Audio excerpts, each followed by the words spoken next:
Hey guys, what's up? So I got requested to do this video, so I'm gonna go ahead and do it. But for some of you guys who may question why I did the comparison between the Galaxy J3 and the LG Vault Original, there are people out there that are still rocking this phone. They're still using it.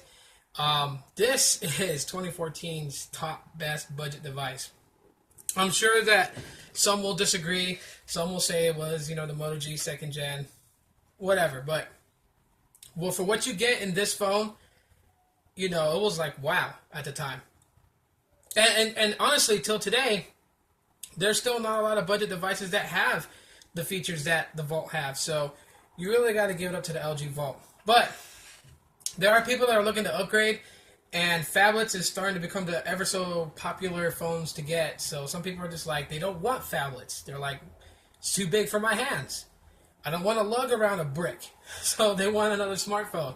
And luckily, smartphones are still being made because the Samsung Galaxy J3 is considered to be a smartphone and not a phablet.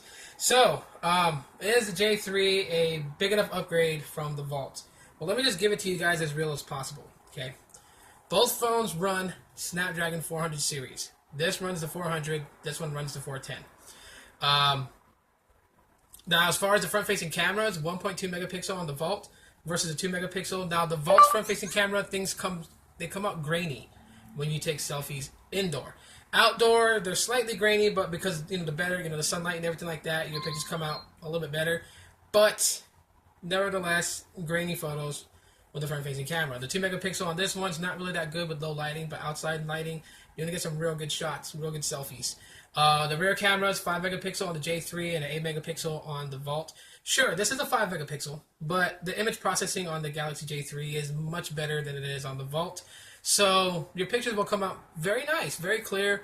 They're not going to come out like super high quality HD, but if you're wanting to know what's in the background, you'll definitely can tell what's in the background of the photo. So hey, does its job, right?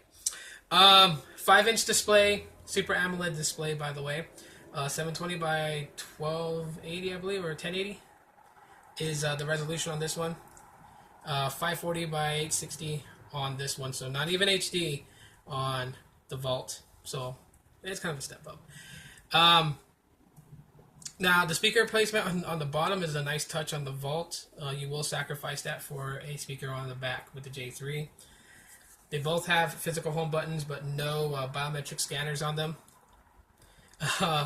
Volume rocker and power button is in the same spots on either one, so nothing to get used to if you guys actually switch over.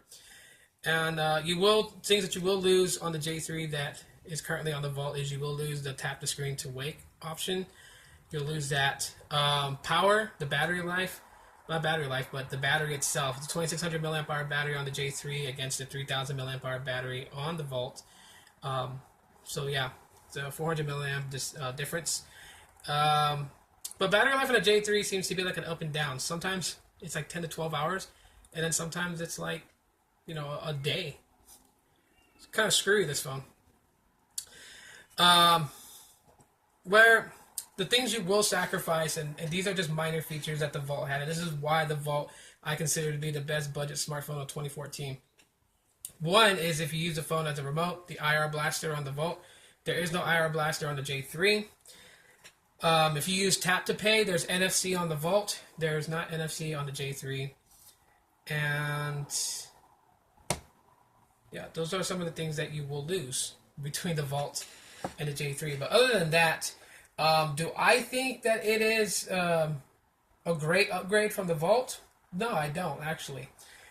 Is it a good enough upgrade from the Vault? Yes, it is. And just the fact that it's running 5.1.1 Lollipop, it's bound to get 6.0 Marshmallow within a couple of months.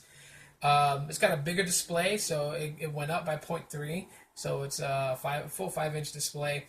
And TouchWiz has really cleaned up from the way it used to be before. So it is a little bit better than the LG UX UI that's on the Vault. Even though they both kind of, the Vault's, LG's UI kind of looks like TouchWiz. The actual TouchWiz is very lightened up. So, and it's got, themes and things like that. And I mean themes up the yin yang. Okay, there's a Hello Kitty theme on here. So I mean, you can really customize it without having to root it. Whereas a lot of the benefits you get from the vault come from when you root the vault. If you're a person that doesn't know how to root or is too afraid to root, then the J3 is going to be a good option because there's a lot of things you get with this that you don't have to root to get. So that's always one of a good thing. So, and it's around the same price point as what the Vault started off when it was first released.